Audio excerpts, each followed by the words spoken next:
NEET പരീക്ഷയുടെ പുതുക്കിയ ഫലങ്ങൾ 2 ദിവസത്തിനുള്ളിൽ പ്രഖ്യാപിച്ചേക്കും. സുപ്രീം കോടതി ഇടപെടലിൽ ചോദ്യത്തിലെ പിഴവടക്കം ചൂണ്ടിക്കാട്ടി തിരുത്തിയതിന് പിന്നാലെയാണ് പുതിയ മാർക്കുകൾ പ്രസിദ്ധീകരിക്കുക. അതേസമയം പുനഃപരീക്ഷ വേണ്ടെന്ന സുപ്രീം കോടതി ഉത്തരവിന്റെ പശ്ചാത്തലത്തിൽ നീറ്റ് കൗൺസിലിംഗ് നടപടികൾ ഇന്ന് ആരംഭിച്ചു. നീറ്റ് പരീക്ഷയിലെ 19ാമത്തെ ചോദ്യത്തിന് 2 ഉത്തരം സാധ്യമാകുമെന്ന് NTA അറിയിച്ചതിന് പിന്നാലെ സുപ്രീം കോടതി ദില്ലി IIT ഡയറക്ടറെ ചുമതലപ്പെടുത്തി പരിശോധിച്ചിരുന്നു.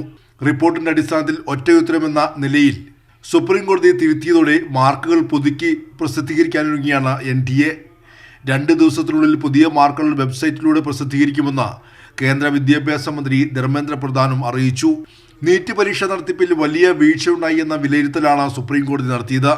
ചോദ്യപേപ്പർ ചോർന്നുവെന്ന് സ്ഥിരീകരിച്ചെങ്കിലും 24 ലക്ഷം കുട്ടികൾ എഴുതുന്ന പരീക്ഷ വീണ്ടും നടത്തുന്നതിലെ പ്രായോഗികത ചൂണ്ടിക്കാട്ടി പുനഃപരീക്ഷ വേണ്ടെന്ന നിലപാട് സ്വീകരിക്കുകയായിരുന്നു. ഇതോടെ നീറ്റ് കൗൺസിൽ നടപടികൾ ഊർജിതമാക്കുകയാണ് കേന്ദ്ര സർക്കാർ.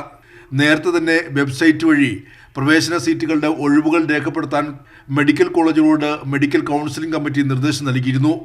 വിവിധ കേന്ദ്ര സർവകലാശാലകൾ, സർക്കാർ കോളേജുകൾ, ഡീംഡ് സർവകലാശാലകൾ എന്നിവിടങ്ങളിലെ 15% അഖിലേന്ത്യാ ക്വാട്ട സീറ്റുകളും പൂനെയിലെ ESIC മെഡിക്കൽ കോളേജുകളിലെയും ആംഡ് ഫോഴ്സ് മെഡിക്കൽ കോളേജുകൾക്ക് അനുവദിച്ചിരിക്കുന്ന സീറ്റുകളും നീറ്റ് UGC കൗൺസിലിംഗ് ഉൾപ്പെടും. 20 ലക്ഷത്തിലധികം വിദ്യാർത്ഥികളാണ് ഇത്തവണ നീറ്റ് പരീക്ഷ എഴുതി കാത്തിരിക്കുന്നത്. കൈരളി ന്യൂസ്, ദില്ലി.